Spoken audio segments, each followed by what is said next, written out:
తెలంగాణలో new year వేడుకలు అట్టహాసంగా జరిగాయి. 2023కి వీడ్కోలు పలుకుతూ 2024 కొత్త సంవత్సరానికి ప్రజలు సాదరంగా స్వాగతం పలికారు. ఈ వేడుకలు ఎలాంటి అవాంఛనీయ ఘటనలు చోటు చేసుకోకుండా పోలీసులు పటిష్ట బందోబస్తు ఏర్పాట్లు చేశారు. ఎక్కడికక్కడ తనిఖీలు చేసి మద్యం సేవించిన వాహనాలు నడిపిన వారిపై కేసులు నమోదు చేశారు. ఈ క్రమంలో హైదరాబాద్లోని 3 కమిషనరేట్ల పరిధిలో 3200కు పైగా డ్రంక్ అండ్ డ్రైవ్ కేసులు నమోదయ్యాయి. ఇందులో హైదరాబాద్ పరిధిలో 1500కు పైగా డ్రంక్ అండ్ డ్రైవ్ కేసులు నమోదు చేశారు.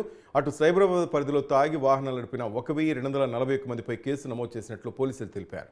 ఇందులో 2 మహిళలు సహా 1239 మంది ఉన్నారని చెప్పారు. ఈ కేసులో 938 బైక్లు, 21 ఆటోలతో పాటు 275 కార్లు, 7 భారీ వాహనాలు స్వాధీనం చేసుకున్నామని వెల్లడించారు.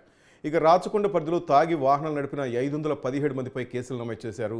రాత్రి జరిగిన తనిఖీలో పలుచోట్ల వాహనదారులు పోలీసులతో వాగ్వాదానికి కూడా దిగారు.